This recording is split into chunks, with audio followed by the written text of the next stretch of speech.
అది గజ్జలాకు కాలు దివ్వి లంకలేసి మహాభయంకరంగా విగిలించి వచ్చేదావ పోయేదావ బ్రహ్మాండంగా చూపించింది.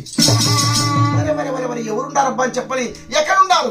లింగుమంది పట్టణం లింగోజి పీరోజి మురారి దేవమురారి నీరుమురు వాళ్ళే ఉండారా? అయినా ఏమని లేదు.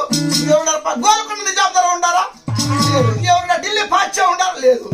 పోలి కొత్తగా వచ్చే కన్నికల్లో కోట ఏమైనా ఉండారా? వాళ్ళ పేరెత్తగానే ఆ గుణం భయంకరంగా లేచి భయంకరంగా విగిలిచ్చి చేసింది పాపం. వాళ్ళ మాట వినుకొని ఆ గురాన్ని కరెక్ట్ వాళ్ళ కోపం అన్నారు. చిన్న పిల్లవాళ్ళప్పుడు కట్టేసి వాళ్ళ ఊరు దోసుకొచ్చారు కదా. ఇప్పుడు పెద్దవాళ్ళే కోట కట్టారు, వీళ్ళకి పూజ కడతారు, వీళ్ళకి మాత్రం పెళ్లి సుఖముహూర్తం అవుతుంది కరెక్ట్ అని చెప్పని అప్పుడు ఆ గురాల బ్యాగ్ వాడు గురాలు పట్టుకుని తొందరగా వచ్చినాడు రాజకచ్చూరికి. అయ్యా సిద్ధోజు రాజా, రేపో మాపో వస్తారు, మీ అన్న కొడుకులు వచ్చి మీకు శిక్షించేది ఖాయము. ఏమి మాట మాట్లాడతావు? నిజం రాజా, నేను అబద్ధం కాదు చూడని చెప్పని వాళ్ళని పలికి చట్నీ వానికి ఎట్లా చెప్పిందో ఆ ప్రకారంగానే గుర్రాన్ని అడగగానే అదే ప్రకారంగా గుర్రం మిగిలిచ్చి కాలు భయంకరంగా లంకేసింది. చూసినాడు నిజమే. ఆ పొద్దు చిన్నపిల్ల వాళ్ళని రెక్కలిచ్చి కట్టేసి కచ్చీరులో ఆ కైలాసం మొత్తం ఎండి బంగారు సకం దూసుకొని వచ్చినాం.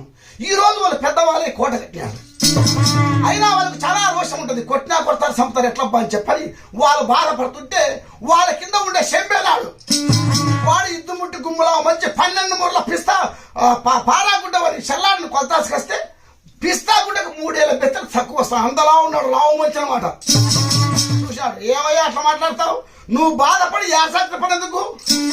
మాకు 5 మందికి ఏమిస్తావు? మేము 5 మంది దచ్చోద కొడుకులు 5 మంది ఉన్నావు. చెమ్మెగాడ మమ్మెగాడ మంత్రాల మాదేవగాడ కిస్తరాల దొంగ ఇంతమంది ఉన్నాం. మేము 5 మంది దంచుకుంటాం. ఒకటే బాధ వాళ్ళు తలకాయలు కడితే మీ కాలకాడ పెడతావు, మాకేమిస్తావు అని చెప్పని. అప్పుడు సిద్ధోషి వరే వాళ్ళ తలకాయలు మీ చేస్తే కదా